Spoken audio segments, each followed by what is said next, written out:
I am Hussein. This is Be Aware channel. கடைசியாக நம்ம பேரண்டிங்கை பத்தி பார்த்தோம், ப்ராப்ளம் சால்விங்கை பத்தி பார்த்தோம். ஒரு குழந்தை எப்படி வளர்க்க வேண்டும் என்று நம்ம பார்த்துட்டோம். இப்போ ஒரு குழந்தையில் ஏற்படக்கூடிய பிரச்சனைகளை, அந்த குழந்தையில் ஏற்படக்கூடிய பிஹேவியர்ஸை எப்படி சேஞ்ச் பண்ணணும், முதல்ல எந்த பிஹேவியரை சேஞ்ச் பண்ணணும், நம்ம ஒரு வரையறை வச்சிருக்கோமா? நம்ம குழந்தை நம்மள மாதிரி இருக்கணும் நம்ம ஆசைப்படுறோம். ஆனா உண்மை என்ன தெரியுமா? உங்களை மாதிரி உங்களால மட்டும்தான் இருக்க முடியும், இன்னொரு அடல்ட் மனிதரால கூட இருக்க முடியாது. ஆனா நீங்க ஒரு சராசரி ஒரு சின்ன குழந்தை, உங்க பிள்ளை உங்களை போன்று இருக்க வேண்டும் என்று ஆசைப்பட்டு அந்த குழந்தைக்கென்று இருக்கக்கூடிய அந்த குணத்தை நீங்க மாற்றுவதற்கு முயற்சி செய்றீங்க. நான் சொல்ல வர்ற விஷயம் என்ன, எந்த குணம் மாற்றப்பட வேண்டும், அதுக்கு முதல்ல ஒரு வரையறை அவசியம். ரெண்டாவது விஷயம், அதை எப்படி மாற்றணும் என்பதை நம்ம பார்க்கலாம். முதலாவது, இந்த விஷயத்தை இப்படி நம்ம படிக்கிறோமே, ஒரு குழந்தை சார்ந்த அந்த பிஹேவியரை சேஞ்ச் பண்றதை பத்தி, இதுக்கு பேர் எஜுகேஷனல் கவுன்சிலிங் என்று சொல்லப்படுகிறது. முதல்ல பிஹேவியர் மாற்ற முடியுமா என்று கேட்டால், ஆல் பிஹேவியர் இஸ் லேர்ன்ட். எல்லா குணங்களுமே கற்றுக்கொள்ளப்பட்ட ஒன்றுதான். குழந்தை பிறக்கும் பொழுது நல்ல குழந்தை தான், அன்னையுடைய வளர்ப்பில் தான் அந்த குழந்தை நல்லதும் கெட்டதாகவும் தன்னுடைய குணத்தை மாற்றிக்கொள்கிறது என்று நமக்கு தெரிஞ்ச ஒண்ணு. எனவே எல்லா குணங்களுமே கற்றுக்கொள்ளப்பட்ட ஒண்ணு. ஹென்ஸ், எனவே ஏனெனில் கேன் பி அன்லேர்ன்ட், அந்த கற்றுக்கொள்ளப்பட்ட அந்த குணத்தை நம்மளால மறக்கடிக்க முடியும். அதே போன்று ரீலேர்ன்ட், அது திருப்பியும் நல்ல குணமாக நம்மளால கற்றுக் கொடுக்க முடியும். ஏன்னா குணம் என்பது எல்லாமே லேர்ன்டு தானே, கற்றுக்கொள்ளப்பட்ட விஷயம் தானே. நீங்க ஒரு விஷயத்தை மனப்பாடம் பண்றீங்க, ஒரு விஷயத்தை நீங்க தெரிஞ்சுக்கிறீங்க, அந்த விஷயத்தை உங்களால மறக்க முடியுமா முடியாதா? முடியும் தானே. அதே மாதிரி தான் குணங்கள். எனவே குணங்களையும் உங்களால மறக்கடிக்க முடியும், அதை மாற்ற முடியும். இது முதலாவது விஷயம். அடுத்து, முதல்ல குணங்கள் எத்தனை வகைப்படுகிறது என்றால், 2 types of behaviors. பிஹேவியர் மொத்தம் 2 வகையா இருக்கு. அதுல முதலாவது ஸ்கில்டு பிஹேவியர், ரெண்டாவது ப்ராப்ளம் பிஹேவியர். ஸ்கில்டு பிஹேவியர்னா என்னன்னா, அந்த குழந்தையுடைய செயல்பாடு சார்ந்த விஷயங்கள். உதாரணத்துக்கு டாஸ்க் பிஹேவியர், அதுல சில வகைகள் இருக்கு. அதுல முதலாவது டாஸ்க் பிஹேவியர். டாஸ்க் பிஹேவியர்னா என்ன, அந்த குழந்தை ஒரு விஷயத்தை செய்யும், அந்த விஷயம் அந்த குழந்தைனால சரியா செய்ய முடியாது. உதாரணத்துக்கு நீங்க தண்ணி எடுத்துட்டு வர சொல்றீங்க, அந்த குழந்தை தண்ணியை எடுத்துட்டு வரும், ஆனா பாதி கிளாஸ் தான் இருக்கும் தண்ணி, பாதி கிளாஸ் உள்ள தண்ணி கீழே விழுந்துரும். டீ போட சொல்றீங்க, டீயை போடும் அந்த குழந்தை, டீ சட்டியில போடாது கீழே போடும். இந்த மாதிரி விஷயங்கள் அந்த குழந்தை செஞ்சுக்கிட்டே இருக்கும். நீங்க ஒரு சின்ன சின்ன வேலை கொடுப்பீங்க, உதாரணத்துக்கு துணியை மடிச்சு வைக்க சொல்லுவீங்க, துணியை மடிச்சு வைக்கும், ஆனா உள்ள இருக்கிற பகுதியை வெளியே வச்சு மடிச்சிடும். அயன் பண்ண சொல்றீங்க, துணி அயன் பண்ண சொன்னா அந்த குழந்தை தான் கை அயன் பண்ணிட்டு வந்துடும். இந்த மாதிரி டாஸ்க் பிஹேவியர், அது ஒரு ஸ்கில்ட், ஒரு விஷயத்தை செஞ்சு முடிக்கணும், அந்த விஷயத்தை அந்த டாஸ்கை உங்க குழந்தைனால சரியாக செய்ய முடியாது. இது ஒரு வகையான ப்ராப்ளம். ஃபர்ஸ்ட். அடுத்தது ரெண்டாவது, மோட்டார் ஆக்டிவிட்டி. மோட்டார் ஆக்டிவிட்டினா என்ன, ஜம்ப், ரன், ஸ்கிப். நம்ம குழந்தைகள்ல சில பேரை நம்ம பார்த்துருப்போம், நம்ம குழந்தை இல்லைன்னா பக்கத்து வீட்டுக்காரங்க இல்லைன்னா சுத்தி இருக்கிற குழந்தைங்களை நல்லா நடந்துகிட்டே இருப்பாங்க, திடீர்னு கீழே விழுந்துருவாங்க. இப்படியெல்லாமோ கீழே விழலாமா சொல்லி நமக்கு டவுட்டா இருக்கும். அதே மாதிரி குதிப்பாங்க, குதிக்கிறது நார்மலான விஷயம், அதாவது 2 காலை தூக்கிட்டு திருப்பி கீழே வைக்கும், இவ்வளவுதான் விஷயம். ஆனா குதிச்சா வச்சவங்களை கண்டிப்பா கீழே விழுந்துருவாங்க அவங்க. இந்த ஜம்ப் பண்றது, ரன் பண்றது, ஸ்கிப் பண்றது, இந்த ஸ்கிப்பிங் பண்ணுவாங்க பாத்தீங்களா, ஸ்கிப்பிங் பண்ணாங்கன்னா கண்டிப்பா மூக்கு உடைஞ்சிரும். இந்த மாதிரி மூக்கு அவங்க ஒரு தடவை உடைச்சிருக்க மாட்டாங்க, 10 தடவை உடைச்சிருப்பாங்க. இந்த மாதிரி ஆக்டிவிட்டிஸ், ஸ்கிப்பிங் பண்றதா இருக்கட்டும், ஜம்ப் பண்றதா இருக்கட்டும், ரன் பண்றதா இருக்கட்டும், இந்த மாதிரி விஷயங்கள் நம்முடைய குழந்தைகளுக்கு தெரிய மாட்டேங்குன்னா இதுக்கு பேர் மோட்டார் ஆக்டிவிட்டி சொல்லுவாங்க. மோட்டார் ஆக்டிவிட்டி அவங்கள்ட்ட இல்ல. இது ரெண்டாவது. மூணாவது, activities of daily living. Daily அவங்க அன்றாட வாழ்க்கையில் செய்யக்கூடிய விஷயங்கள், அது அவங்களால செய்ய முடியாது. இப்போ நம்ம ப்ராப்ளம்ஸை பார்க்குறோம். இப்போ ப்ராப்ளம்ஸ் என்னது, ஆக்டிவிட்டிஸ் ஆஃப் டெய்லி லிவிங். அன்றாட வாழ்க்கையில் அவங்க செய்யக்கூடிய விஷயம் என்ன, குளிக்கிறது, சாப்பிட்றது, ட்ரெஸ்ஸிங், துணி சேஞ்ச் பண்றது. சாப்பிட போனா சாப்பாடை ஃபுல்லா கீழே சிந்துவாங்க, இல்லைன்னா ஏதோ பார்த்துக்கிட்டே சாப்பிட்டுட்டே இருப்பாங்க. அவங்க வாய் மட்டும் சாப்பிடாது, மூக்கும் சாப்பிடும், கன்னத்துலேயே கொஞ்சம் சாப்பாடை ஊட்டி விட்டுருவாங்க, ட்ரெஸ்லேயே கொஞ்சம் சாப்பாடை ஊட்டி விட்டுருவாங்க. என் அம்மா ரொம்ப சுயநலமா இருக்கு, என் ட்ரெஸ்ஸுக்கெல்லாம் சாப்பாடு போட மாட்டேன் சொல்லி அப்படியே சாப்பாடு எடுத்துட்டு இப்படியே போடுவாங்க ட்ரெஸ். இதுல என்ன பிரச்சனை, அவங்களுக்கு சாப்பிட்றது இது பிரச்சனையா இருக்கு. இது எல்லாமே டெய்லி ஆக்டிவிட்டிஸ்ல. அந்த மாதிரி ட்ரெஸ் மாத்துறது, உதாரணத்துக்கு ஷூலெஸ் மாற்றுறதா இருக்கட்டும், சாக்ஸ் போடுறதா இருக்கட்டும், அதே மாதிரி ஒரு ட்ரெஸ்ஸை நீட்டா வச்சுக்கணும். இந்த மாதிரியான விஷயங்கள் அவங்களுக்கு கஷ்டமா இருக்கும். மாதிரி குளிக்க முதல்ல போவே மாட்டாங்க, போயிட்டாங்கன்னா வெளியே வரவே மாட்டாங்க. போனா ஒரு சோப்பை காலியாக்கிடுவாங்க. ஒரு ஃபேஸ் வாஷ், நம்ம ஒரு ஃபேஸ் வாஷை 2 மாசத்துக்கு யூஸ் பண்ணுவோம், ஒரே நாள்ல தலைவை முடிப்பேன். ஏன்னா அந்த ஃபேஸ்க்கு மட்டும் போட்டிருக்க மாட்டான், முழு உடம்புக்கு ஃபேஸ் வாஷ் போட்டிருப்பான். இந்த மாதிரியான விஷயங்கள் உங்களுடைய குழந்தைகளுக்கு தெரிய மாட்டேங்குன்னா அவங்களுக்கு ஆக்டிவிட்டிஸ் ஆஃப் டெய்லி லிவிங் இது வீக்கா இருக்கு. இந்த மாதிரி பிஹேவியர். சரி, இந்த 3 வகையான பிஹேவியரை நம்ம பார்த்தோட 4வது பாருங்க, லாங்குவேஜ்னா மொழி சார்ந்த பிரச்சனைகள் நம்முடைய குழந்தைகளுக்கு இருக்கும். அது என்னது? முதல்ல ரிசீப்டிவ், எக்ஸ்பிரசிவ். முதல்ல ரிசெப்டிவ்னா என்ன? நம்முடைய குழந்தைகள்கிட்ட நம்ம என்ன பேசுறோமோ அதை அவங்க ரிசீவ் பண்ண மாட்டாங்க, அதை அவங்க புரிஞ்சிக்க மாட்டாங்க. நம்ம சொல்றோம், இந்த பால் எடுத்துட்டு ஃப்ரிட்ஜில் வை, துணியை எடுத்துட்டு ரூம்ல வை, அதுக்கடுத்து ரூம்ல இருக்கிற தங்கச்சி எடுத்து என் மடியில கொடு அப்படி சொன்ன வச்சுக்க, தங்கச்சி எடுத்து பாத்ரூம்ல வச்சிருவான். அதுக்கடுத்த பாலை எடுத்துட்டு வெளியே வச்சிருவான். ரூம்ல இருக்கிற துணி எடுத்துட்டு அம்மா மடியில வச்சிருவான். ஏன்? அவனுக்கு இந்த பிரச்சனை ஏற்பட்டிருக்கான், புரிய முடியல, அவனால அந்த விஷயத்தை அவனால உள்வாங்க முடியல. அதே மாதிரி எக்ஸ்பிரசிவ்னா என்ன? தனக்கு மனசுல ஒரு விஷயம் உண்டாகும், அதை எக்ஸ்பிரஸ் பண்ண தெரியாது. அந்த ஒரு விஷயம் உதாரணத்துக்கு டவுட் வருது, அப்பா முடிய ஒரு மாதிரியா வச்சிருக்காருன்னு அவனுக்கு டவுட் வருது. அவன் என்ன தெரியுமா கேட்பா? அப்பாவை பார்த்து, அப்பா நீ லூசா இப்படி கேட்பான். அம்மா ஒரு ட்ரெஸ் போட்டிருப்பாங்க, அந்த ட்ரெஸ் எப்படி இருக்கும்னா கொஞ்சம், அதாவது ஓல்டு லேடி உடுத்துற மாதிரி, நம்ம பாட்டிமார்கள்லாம் உடுத்துற மாதிரி ஒரு சேலை இருக்கும். அவன் இவன் என்ன கேட்பா பாருங்களேன், அம்மா நீ பார்க்க பிச்சைக்காரி மாதிரியே இருக்கியே இப்படி கேட்டுருவான். இதெல்லாம் எப்படி எக்ஸ்பிரஸ் பண்ணணும் அவனுக்கு தெரிய மாட்டேங்குது. பசங்க மத்தியில இருப்பான், அவன் அம்மா மட்டும் கிடையாது, பசங்க மத்தியில இருப்பான். பசங்க மத்தியில இருக்கும் போது கிறுக்க மாதிரியே சிரிக்கிறியே அப்படி கேட்டுருவான் திடீர்னு. அதாவது ஏன் அவனுடைய மனசுல இருக்கிற விஷயம் என்னன்னா, ஏன் ஒரு மாதிரியா சிரிக்கிறான், இப்படி கேட்கிற வேலை ஏன் லூஸ் மாதிரி சிரிச்சுட்டு இருக்குன்னு கேட்டுருவான். அம்மா பார்த்துட்டு என் பிச்சைக்காரி மாதிரி இருக்குன்னு கேட்டுருவான். சாப்பாடு இருக்கு, கொஞ்சம் உப்பு அதிகமா இருக்கு, இது நாய் போட்டாலும் சாப்பிடாது அப்படி சொல்லிடுவான். அப்போ அவனுக்கு லாங்குவேஜ் மூலம் அவனுக்கு எப்படி எக்ஸ்பிரஸ் பண்ணணும் அவனுக்கு தெரிய மாட்டேங்குது. இது ஒரு ப்ராப்ளமா இருக்கு. அதே மாதிரி ரீடிங், படிக்க முடியாது.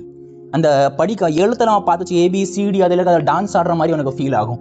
ரீடிங் படிக்கும் போது ஒரு மாதிரியா இருக்கும் அவனுக்கு, என்னடா இதெல்லாம் டான்ஸ் ஆடுது. இந்த நோய் இருக்கா? ஆல்பர்ட் ஐன்ஸ்டைனுக்கு இருந்திருக்கு. இந்த மாதிரி ஒரு விஷயம் இருக்கு, இந்த மாதிரி ஒரு பாதிப்பு ஆல்பர்ட் ஐன்ஸ்டைன் கூட இருந்திருக்கு. இப்போ படிக்கும் போது என்ன ஆகும்னா, அது எழுத்துக்கள்ல டான்ஸ் ஆடுற மாதிரி இருக்கும். அவன் சொல்லுவான் லெட்டர்ஸ் ஆர் டான்சிங் நினைச்சிட்டு இருப்பான். ஆனா அப்படி கிடையாது, லெட்டர்ஸ் டான்சிங் ஆடல. அவனோட ஸ்கில் பிஹேவியர் வீக்கா இருக்கு. அதை எப்படி சரி பண்ணணும் நம்ம அப்புறமா பார்த்துக்கலாம். முதல்ல ஒரு பிரச்சனை இருக்குன்னா பிரச்சனையை முழுமையாக நம்ம ஆராய வேண்டும், அதை வகைப்படுத்த வேண்டும், அதுக்கடுத்து நம்ம தீர்க்க முடியும். அதனாலதான் பிரச்சனை இப்போ வகைப்படுத்துறோம். ரைட்டிங். அந்த மாதிரி நம்பர் டைப். நம்பர்னா என்னது? எண்ணிக்கை அவனுக்கு தெரியாது. இப்படி எழுதனா வச்சுக்கோ, இது எவ்வளவுன்னு கேட்ட வச்சுக்கோ, முதல்ல IO, இது என்னது? இது என்ன தெரியல, 2 போட்டிருக்கீங்களா அப்படி யோசிப்பான். இல்லை எப்படி சொல்லுவான், 1 0 3 3 அப்படி சொல்லி கன்ஃபியூஸ் ஆயிடுவாங்க. மொத்தமாக அவனால சொல்ல முடியாது. ஒரு 10,330 அவனால சொல்ல முடியாது. 1,20,25,072 சொல்ல முடியாது. ஏன்னா அவனுக்கு நம்பர்ஸ் தெரியாது, நம்பர்ல அவனுக்கு கன்ஃபியூஷன் இருக்கும். இது ஒண்ணு. அதுக்கு அடுத்த டைம் பார்க்க தெரியாது. மணி என்ன ஆகுது கேட்ட வச்சுக்கோ, சின்ன முள்ளு 4ல இருக்கு, பெரிய முள்ளு 5ல இருக்கு சொல்லுவான். என்னடா மணி என்னடா ஆகுது கேட்டா, அதான் சின்ன முள்ளு 4ல இருக்கு, பெரிய முள்ளு 5ல இருக்கு, இன்னொரு பெரிய முள்ளு அப்படியே வேகமா சுத்திக்கிட்டே இருக்கு, அது எங்க போகுதுன்னு தெரியலன்னு சொல்லுவான். இந்த மாதிரி டைம் பார்க்க தெரியாது. இந்த மாதிரி விஷயங்களுக்கு என்ன சொல்லுவாங்கன்னா, அதாவது இந்த மாதிரி விஷயங்களுக்கு லாங்குவேஜ் பிரச்சனை, எழுத்து சார்ந்த, நம்பர் சார்ந்த, அதுக்கு அடுத்தது மொழி சார்ந்த பிரச்சனைகள். இது 4வது விஷயம். அதுக்கு அடுத்த 5வது விஷயம் தெரியுமா? Social behaviour. ஸ்கில்டுல நம்ம பார்க்கறது சோசியல் பிஹேவியர். அவனுக்கு பிரச்சனை. சோசியல் பிஹேவியர் என்னது? கிரீட்டிங் பண்றது. யாராவது வீட்டுக்கு வராங்கன்னா அவங்கள வரவேற்கிறது, வாங்க உட்காருங்க, டீ குடிங்க, சாப்பிடுங்க. அவன் என்ன பண்ணுவான் தெரியுமா? யாரோ வீட்டில் வந்து மேலே கீழே பார்ப்பான். வந்தவனுக்கு பயமா இருக்கும். என்னடா இவன் நம்மளை பார்த்து முறைக்கிறான, ஒரு திருடனை பார்க்குற மாதிரி, ஒரு கொலைகாரனை பார்க்குற மாதிரி இப்படியே பார்ப்பான், மேலே கீழே பார்ப்பான். இதாவது பிரச்சனை இல்லை. சோசியல் பிஹேவியர்ல சில குழந்தைங்க ரொம்ப மோசமா இருப்பாங்க. உடனே வருவாங்க, வந்துட்டு அங்கிள் பார்க்க தீவிரவாதி மாதிரியே இருக்கீங்க சொல்லிட்டு போயிருவாங்க. இதெல்லாம் என்ன சொல்றது? இந்த மாதிரிலாம் குழந்தைங்க பண்ணுவாங்க. இதெல்லாம் எதனால ஏற்படுது? அவங்களுக்கு சோசியல் பிஹேவியர் தெரியல. ஒருத்தங்க சாப்பிட்டுட்டு இருந்தாங்கன்னா அப்படியே பார்த்துக்கிட்டே இருப்பாங்க. ஒருத்தங்க சாப்பிட்றாங்க, அதை பார்த்துக்கிட்டே இருப்பாங்க. அந்த சாப்பிட்றவன் நினைப்பான் நமக்கு வயிறு வலிச்சுருந்தா அப்ப வச்சுக்கோ, நீயே வச்சுக்கோ சொல்லி கொடுத்துருவான். இன்னும் ஏதாவது ஒரு விருந்தாளி வீட்டுல சாப்பிட போறாங்க, கறி தேடிக்கிட்டு இருப்பாங்க. என்ன கறி இல்லை, கறி இல்லாம எப்படி சமைச்சிருக்கீங்க? நான் கறி இருக்கும்னு நினைச்சேன்னு. இப்படிலாம் குழந்தைங்க நான் பார்த்துருக்கேன், அதனால சொல்றேன். இதெல்லாம் எல்லாம் ஒரு வகையான எக்ஸ்பீரியன்ஸ் தான். அதே மாதிரி இந்த மாதிரி சோசியல் பிஹேவியர் குழந்தைகளுக்கு வராது. சோசியல் பிஹேவியர்ல வீக்கா இருப்பாங்க. யாரை எப்படி பார்க்கணும், யாரை எப்படி பார்க்கக்கூடாது, யார்கிட்ட எப்படி பேசணும், யார்கிட்ட எப்படி பேசக்கூடாது. பக்கத்து வீட்டு அங்கிள் இருப்பார், வந்தா வச்சுக்கோ சொட்ட அங்கிள்னு சொல்லிடுவான். இதுல ஒரு மரியாதை இல்லாம பிஹேவியர் பண்றது, இந்த மாதிரியான விஷயங்களுக்கு ஸ்கில்டு பிஹேவியர். ஸ்கில்டு பிஹேவியருடைய 5 விஷயங்கள் இருக்கு, 5 வகையான ஸ்கில்டு பிஹேவியர் இருக்கு. அது அந்த குழந்தை சார்ந்த விஷயம், அதனால மற்றவங்களுக்கு எந்த ஒரு பெருசா பாதிப்பு கிடையாது. நோட் பண்ணிக்கோங்க. அதே மாதிரி டாஸ்க் பிஹேவியர் நான் சொல்லிட்டேன், மோட்டார் ஆக்டிவிட்டி, அடுத்த activities of daily living, language, அடுத்தது சோஷியல் பிஹேவியர். இந்த மாதிரி பிஹேவியருக்கு எது ஸ்கில்டு பிஹேவியரா இருக்கோ அதனால மற்றவங்களுக்கு பிரச்சனை கிடையாது. நம்ம குழந்தையால ஒரு டாஸ்கை சரியா செய்ய முடியலன்னா அந்த குழந்தையின் காரணம் மற்றவங்களுக்கு ஏதாவது பிரச்சனை இருக்கா? நம்ம குழந்தைனால ஓட முடிய மாட்டேக்கு, ஜம்ப் பண்ண முடிய மாட்டேக்கு, இதனால யாருக்காவது ஏதாவது பிரச்சனை இருக்கா? நம்முடைய குழந்தைனால சரியா குளிக்க முடியல, அன்றாட வேலையை சரியாக செய்ய முடியல, மற்றவங்களுக்கு ஏதாவது பிரச்சனை இருக்கா? அதே மாதிரிதான் நம்முடைய குழந்தை படிக்கிறது, எழுதுறது, இதுல வீக்கா இருக்குன்னா மற்றவங்களுக்கு ஏதாவது பாதிப்பு இருக்குமா? யாருக்குமே இந்த பாதிப்பு இருக்காது. அது மாதிரி சோஷியல் பிஹேவியர், கிரீட்டிங் பண்ண மாட்டேக்கு, யாராவது வாங்கன்னு சொல்ல மாட்டேக்கு, வாங்கன்னு சொல்லாதனால உங்க வீட்டு இடிஞ்சிருச்சா, உங்களுக்கு ஏதாவது பாதிப்பு உண்டாயிருச்சா? கிடையாது. நீங்க நினைச்சிருவோம் ஆமா இந்த குழந்தைக்கு பேசுற பழக்கம் கிடையாது. நீங்க மெச்சூரா இருந்தா, நீங்க இம்மெச்சூரா இருந்தீங்கன்னா அந்த நம்ம முன்னாடி உள்ள காலத்துல இருப்பாங்க தெரியுமா, உன் புள்ள என்ன கூப்பிடல அதனால உன் வீட்டு கல்யாணத்துக்கு நான் வரமாட்டேன்னு சொல்லிடுவாங்க. இப்போ இறைவனுடைய கிருபையால் அப்படி கிடையாது. கொஞ்சம் புத்தி மக்களுக்கு வந்துகிட்டு இருக்கு. இந்த சோஷியல் பிஹேவியர், இந்த மாதிரி ஸ்கில்டு பிஹேவியராக எது இருக்கோ அந்த பிஹேவியர்ஸ்னால மற்றவங்களுக்கு பாதிப்பு கிடையாது. அடுத்த 2வது வகை ப்ராப்ளம் பிஹேவியர். இதனால மற்றவங்களுக்கு பாதிப்பு இருக்கும். ப்ராப்ளம் பிஹேவியர்னா என்ன? இந்த விஷயம் நம்முடைய குழந்தைகள்கிட்ட இருந்தா வச்சுக்கோங்களேன், அந்த குழந்தைனால மற்றவங்களுக்கு பாதிப்பு ஏற்படுங்க, மற்றவங்களுக்கு பிரச்சனை ஏற்படும். அப்போ நம்ம அதுக்கு ஒரு ஸ்டெப் எடுக்கணும். அதை நம்ம அப்புறமா சொல்லுவோம். முதல்ல இந்த ப்ராப்ளம் பிஹேவியர் என்னன்னு பார்த்துடலாம். முதலாவது ரெப்பிட்டேட்டிவ் பிஹேவியர். ரெப்பிட்டேட்டிவ் பிஹேவியர்னா என்ன? ஒரே விஷயத்தை திருப்பி செய்யும். உதாரணத்துக்கு இப்படி தலை இருக்கா, ஆட்டிக்கிட்டே இருக்கும், காலை இப்படி ஆட்டிக்கிட்டே இருக்கிறது, கை ஆட்டிக்கிட்டே இருக்கிறது, இந்த மாதிரியான சில விஷயங்களை செய்வாங்க. கையை ஆட்டுவாங்க, அதுக்கு அடுத்தது பேனை வச்சு இப்படி ஆட்டிக்கிட்டே இருப்பாங்க. அதாவது ஆக மொத்தம் மற்றவங்களுக்கு இவங்களை பார்க்கும்போது ஒரு வெறுப்பு உண்டாகும். நீங்க உட்கார்ந்துருக்கீங்க, நீங்க ஒரு இடத்துல உட்கார்ந்து இருக்கீங்க, ஒரு குழந்தை வந்து உங்களை பார்த்து இப்படி தலை ஆட்டினா எப்படி இருக்கும்? உங்களுக்கு வெறுப்பா இருக்குமா இருக்காதா? அதான் நான் சொல்லுவேன். இப்போ ரெப்பிட்டேட்டிவ் பிஹேவியர், ஒரே விஷயம் திருப்பி செஞ்சுக்கிட்டே இருப்பா. கை ஆட்டுறது, தலை ஆட்டுறது, அதுக்கு அடுத்தது ஏதோ ஒன்று பேனாவை ஆட்டுறது, இப்படி ஏதாவது பண்ணிக்கிட்டே இருப்பாங்க. இது ரெப்பிட்டேட்டிவ் பிஹேவியர். அடுத்தது ஆட் பிஹேவியர். ஆட் பிஹேவியர்னா என்ன? ஆட் பிஹேவியர்னா தனியாக பேசுவாங்க, தனியாக சிரிப்பாங்க. உட்கார்ந்துருப்பாங்க, திடீர்னு கக்கப்புன்னு சிரிக்க ஆரம்பிச்சிருவாங்க. எப்படி இருக்கும் உங்களுக்கு? நினைச்சு பாருங்க. நீங்க நினைச்சு பாருங்களேன். உதாரணத்துக்கு நீங்க குற்றாலம் மாதிரியான ஒரு இடத்துல குளிக்க போயிருக்கீங்க, உங்க தொப்பை இவ்வளவு பெருசா இருக்கு, பக்கத்துல ஒரு குழந்தை சிரிச்சுட்டு இருக்கு, உங்களுக்கு என்ன தோணும்? புரியுதா இல்லையா? உங்களுக்கு இதுல பாதிப்பு உண்டா இல்லையா? உங்களுக்கு ஒரு சங்கடம் ஏற்படுமா படாதா? இதுக்கு பேர் ஆட் பிஹேவியர். இது ப்ராப்ளம் பிஹேவியர்ல உள்ளது. இதனால மற்றவங்களுக்கு பிரச்சனை ஏற்படும். அதே மாதிரி ஹைப்பர் ஆக்டிவிட்டிஸ். ஹைப்பர் ஆக்டிவிட்டிஸ்னா என்ன? குழந்தைனால ஒரு இடத்துல இருக்கவே முடியாது, கைகால் கட்டி போட்டாதான் இருக்கும், அது இருக்கவே இருக்காது. இங்கே நிற்கும், திடீர்னு பார்த்தா அங்கே போயிடும், அங்கே இருக்கும், திடீர்னு பார்த்தா பக்கத்து வீட்டுக்கு போயிடும், பக்கத்து வீட்டில் தான் இருக்கும், அதுக்கடுத்து பார்த்தா மார்க்கெட்டுக்கு போயிடும். இந்த மாதிரி குழந்தைனால ஒரு இடத்துல இருக்க முடியாது. ஹைப்பர் ஆக்டிவிட்டி, அவ்வளோ எனர்ஜியை வெளிப்படுத்தும், ஓடிக்கிட்டே இருக்கும். ஏன் ஓடுதுன்னு தெரியாது, ஏன் உட்கார்ந்து இருக்குன்னு தெரியாது. எனக்கு தெரிஞ்ச ஒரு குழந்தை நாள் ஃபுல்லா நடந்துகிட்டே இருக்கும். இப்போ பெரிய பிள்ளை ஆயிட்டாவா, நாள் ஃபுல்லா நடந்துகிட்டே இருக்கும். நைட் நேரத்தில் அம்மா கால் வலிக்குதுமான்னு ஆடும். இது எதனால? Hyper activity. அதிகமாக அந்த குழந்தை ஆக்டிவிட்டி செஞ்சுக்கிட்டே இருக்கு. இந்த ஆக்டிவிட்டி இதுவும் ஒரு வகையான பிரச்சனை தான். ஏன்னா நீங்க உட்கார்ந்து இருக்கீங்க, உங்க முன்னாடி ஒரு குழந்தை நடந்துகிட்டே இருக்கு, ஓடிக்கிட்டே இருக்கு. எப்படி இருக்கும் உங்களுக்கு? நினைச்சு பாருங்க. நீங்க முக்கியமான ஒரு காலை பேசிக்கிட்டே இருக்கீங்க, அப்படி உங்களை தள்ளிட்டு வேகமா ஓடனா ஒரு இரிட்டேஷன் உங்களுக்கு ஏற்படும். இது ஹைப்பர் ஆக்டிவிட்டி. இது ப்ராப்ளம் பிஹேவியர்ல உள்ள. அது மாதிரி ரெபெலியஸ் பிஹேவியர்னா என்ன? ரெபெலியஸ் பிஹேவியர்னா வார்த்தை இருக்கு, ரெபலா இருப்பாங்க, திட்டி விட்டுருவாங்க. ஹோம்ஒர்க் பண்ண முடியாது, வெளியே போவாத, அதெல்லாம் நான் போவேன். டீச்சர் சொல்லுவா, நல்லா படிமா, நீ சந்தோஷமா இருக்கலாம். நான் நல்லா படிக்க மாட்டேன், சந்தோஷமா இருக்க வேண்டிய அவசியமே கிடையாது, நல்லா படிச்சுதான் சந்தோஷமா இருக்கணும்னா இந்த இதுக்கு தேவை, அந்த சந்தோஷமே தேவையில்லைன்னு அந்த குழந்தை சொல்லிடும். இதுல ரெபெலியஸ் பிஹேவியர், அதாவது நம்ம என்ன சொல்றோமோ அதுக்கு எதிர்ப்பு தெரிவிக்கும், ஒரு கிளர்ச்சி செய்யும். இந்த மாதிரியான பிஹேவியர் இது ப்ராப்ளம் பிஹேவியர்ல தான் இருக்கு. இது ப்ராப்ளம் பிஹேவியர் என்பதுல சந்தேகமே கிடையாது. நீங்க ஒரு குழந்தைய பத்தி சொல்றீங்க, நல்லா படிக்கிற வழியை பாரு, வாழ்க்கை நல்லா முன்னேறணும், நல்லா இருக்கணும், அம்மா அப்பா பார்த்துக்கணும். அந்த குழந்தை கேட்கும், நீயா என் அப்பா அம்மாவா? உனக்கு என்ன, நான் படிச்சா என்ன, படிக்கலன்னா உனக்கு என்ன, வேலை பார்த்துட்டு போகணும்னு சொன்னா உங்களுக்கு எவ்வளவு சங்கடமா இருக்கும். இது இல்லாமல் ப்ராப்ளம் பிஹேவியரில் வரும். அதே மாதிரி antisocial behaviour. Antisocial பிஹேவியர்னா என்ன?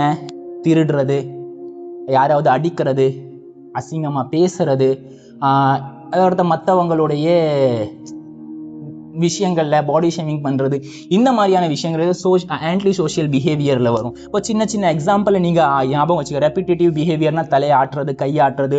ஆட் பிஹேவியர்னா திடீர்னு சிரிக்கிறது. அடுத்து ஹைப்பர் ஆக்டிவ்னா திடீர்னு ஓடுறது, நடக்கிறது, சும்மாவே எந்த ஒரு காரணமும் இல்லாமல். ரெபிலியஸ் பிஹேவியர்னா என்ன பேசுறீங்களோ அதுக்கு எதிர்ப்பு தெரிவிக்கிறது. ஆன்டி சோஷியல் பிஹேவியர்னா திருடுறது. இந்த விஷயங்கள் இது எல்லாமே ப்ராப்ளம் பிஹேவியர். இப்போ நம்ம பார்க்கக்கூடிய விஷயம் என்ன? இது உண்டாகக்கூடிய வேற என்ன, ரூட் என்ன பார்த்தா ரெப்பிட்டேட்டிவ் பிஹேவியர் இருக்கா, இது இன்னர் டென்ஷன்னால ஏற்படும். ஒரு குழந்தை இப்படியே தலை ஆட்டிக்கிட்டே இருக்குன்னா அந்த குழந்தைக்கு உள்ள ஒரு வெறுப்பா உணருது, இன்னர் டென்ஷன் இருக்கு, ஒரு ஆன்சைட்டி இருக்கு, ஒரு கவலை மனசுக்குள்ள இருக்கு. அந்த கவலையை மறக்கடிக்கிறதுக்கு தலையை ஆட்டிட்டு கையை ஆட்டிட்டு தன்னுடைய முழு சிந்தனையும் தன்னுடைய உடல் உறுப்பின் மீது அந்த குழந்தை கொண்டு வருது. நோட் பண்ணிக்கோங்க விஷயத்தை. அப்போ இன்னர் டென்ஷனால ரெப்பிட்டேட்டிவ் பிஹேவியர் ஏற்படுது. அதுக்கடுத்து ஆட் பிஹேவியர். திடீர்னு ஒரு குழந்தை சிரிக்குது, திடீர்னு ஒரு குழந்தை அழுகுற மாதிரி பிஹேவ் பண்ணுது.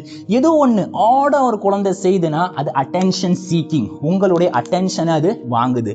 என்ன பாருங்க, என்ன கவனிங்க, என்ன கவனிக்க மாட்டேங்கிங்க. அதனால அந்த குழந்தை சிரிக்குது, கையை தட்டுது. உங்களுடைய சிந்தனையை தான் பக்கம் ஈர்ப்பதற்கு அது முயற்சி செய்கிறது. Attention seeking. அடுத்தது ஹைப்பர் ஆக்டிவிட்டி. ஹைப்பர் ஆக்டிவிட்டிஸ் எதனால ஏற்படுதுன்னா the brain fails to signal. Brain இருக்கா, நம்முடைய மூளை இருக்கா, அது சிக்னல் கொடுப்பதற்கு தவறி விடுகிறது. ஒரு குழந்தை ஓட ஆரம்பிக்குதுன்னா நீ நிறுத்துன்னு அந்த பிரெயின் சொல்லணும். அந்த சிக்னல் போகாம இருக்கிறதுனால அந்த குழந்தை திருப்பி அந்த ஹைப்பர் ஆக்டிவிட்டியில ஈடுபட்டுக்கிட்டே இருக்கு. ஓட ஆரம்பிக்குதுன்னா ஓடிக்கிட்டே இருக்கு, நடக்க ஆரம்பிச்சா நடந்துகிட்டே இருக்கு, அது மாதிரி பேச ஆரம்பிச்சா கத்த ஆரம்பிச்சா கத்திக்கிட்டே இருக்கு. இந்த ஹைப்பர் ஆக்டிவிட்டி காரணம் என்ன? ஆன் சுவிட்ச் பிரெயின் போட்டுருச்சு, ஆஃப் பண்ண மறந்துருச்சு.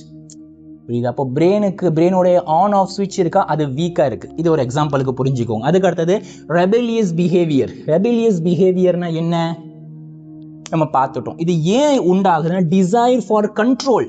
மற்றவங்களை கண்ட்ரோல் பண்ண வேண்டும் என்கிற எதிர்பார்ப்பு, என்கிற டிசைர், என்கிற ஆசை அவங்களுடைய மனசுல இருக்கு. எல்லா பேருமே என்ன கண்ட்ரோல் பண்ணிக்கிட்டு இருக்காங்க? ஸ்கூல்ல போனா டீச்சர் படி இல்லைன்னா பிச்சிருவேன்னு சொல்லுது, வீட்டுக்கு வந்து அம்மா சாப்பிடு படின்னு சொல்லுது. பசங்க மத்தியில் போனால் பசங்க என்ன பண்ணுவாங்க தெரியும் தான் அவங்களுக்கு. பசங்க ஓட்டுறாங்க, ஏதோ ஒன்று பண்ணுறாங்க, விளையாடுற பேரில் நம்மளை போட்டு அடிக்கிறாங்க. இப்போ இந்த மாதிரியான மைண்ட் செட் எல்லா இடங்களிலும் ஒரு குழந்தை கண்ட்ரோல் செய்யப்படும் பொழுது இனிமேல் நான் கண்ட்ரோல் பண்ண போறேன் அப்படி அந்த குழந்தைக்கு மைண்ட்ல வந்துடும். அதனால அந்த குழந்தை என்ன பண்ணும்? ஹோம்ஒர்க் பண்ண சொன்னா பண்ண முடியாது, என்னை கண்ட்ரோல் பண்ணாதீங்க. அதுக்கு பின்னாடி என்ன வார்த்தை இருக்கு? என்ன கண்ட்ரோல் பண்ணாதீங்க. நீ நல்லா படிச்சா நீ நல்லா இருக்கலாம். அந்த குழந்தையோட மைண்ட்ல என்ன ஓடும்? என்னை கண்ட்ரோல் பண்ண பாக்குறியா, அதான் முடியாதுன்னு சொல்லும். டீச்சர் சொல்லுவாங்க, நீ அதிகமாக சேட்டை பண்ணாத, அமைதியாரு. அப்போ நான் சேட்டை பண்ணக்கூடாது, என்னை கண்ட்ரோல் பண்ண பார்க்குறியா, உன் இஷ்டத்துக்குலாம் இருக்க முடியாதுன்னு அந்த குழந்தை சொல்லிடும். சொல்ல வர்ற விஷயம் புரியுதா? அந்த ரெபெலியஸ் பிஹேவியர் ஏன் உண்டாகுதுன்னா மற்றவங்களை கண்ட்ரோல் பண்ணுறதுக்காக வேண்டி. ஏன் மற்றவங்களை கண்ட்ரோல் பண்ணுற அந்த மைண்ட் செட் வருதுன்னா, ஏன்னா அந்த குழந்தை தொடர்படியாக கண்ட்ரோல் செய்யப்பட்டு கொண்டே இருக்கிறது. அதனால நான் இப்போ கண்ட்ரோல் பண்ண போகிறேன் என்கிற அந்த மைண்ட் செட் வரும். அடுத்தது ஆன்டி சோஷியல் பிஹேவியர் ஏன் உண்டாகுதுன்னா ராங் என்வாயர்மெண்ட். அவங்க இருக்கக்கூடிய அந்த சங்கமம் சரி கிடையாது. அவங்க யாரு கூட இருக்காங்களோ, நண்பர்களுடைய வட்டாரம், நண்பர்கள் பேர்ல இருக்கிற கெட்டவங்க, அவங்க கூட இருக்கிறதுனால திருட்டு பழக்கம் ஏற்படுது. போதை பழக்கமும் ஆன்டி சோஷியல்ல தான் வரும். போதையை கொடுக்கறதா இருக்கட்டும், போதையை பயன்படுத்துறதா இருக்கட்டும், அதை மற்றவங்களுக்கு ஏற்படுத்துகிற பழக்கமா இருக்கட்டும், இது எல்லாமே ராங் என்வாயர்மெண்ட், கெட்ட சவகாசத்தின் காரணமாக இது ஏற்படுகிறது. இப்போ நம்ம பார்த்தது பிரச்சனை என்ன, ஸ்கில் பிஹேவியர் என்ன, அதே மாதிரி ப்ராப்ளம் பிஹேவியர் என்ன, இது ரெண்டாக நம்ம பிரிச்சுட்டோம். அது ஏற்படக்கூடிய காரணம் என்ன, இந்த ப்ராப்ளம் பிஹேவியர். அடுத்த நம்ம பார்க்க போறது எப்படி இதை நம்ம ரீஇன்ஃபோர்ஸ்மெண்ட் செய்யலாம், எப்படி இதை நம்ம மாற்றலாம் என்பதை நம்ம அடுத்த வீடியோவில் பார்க்கலாம்.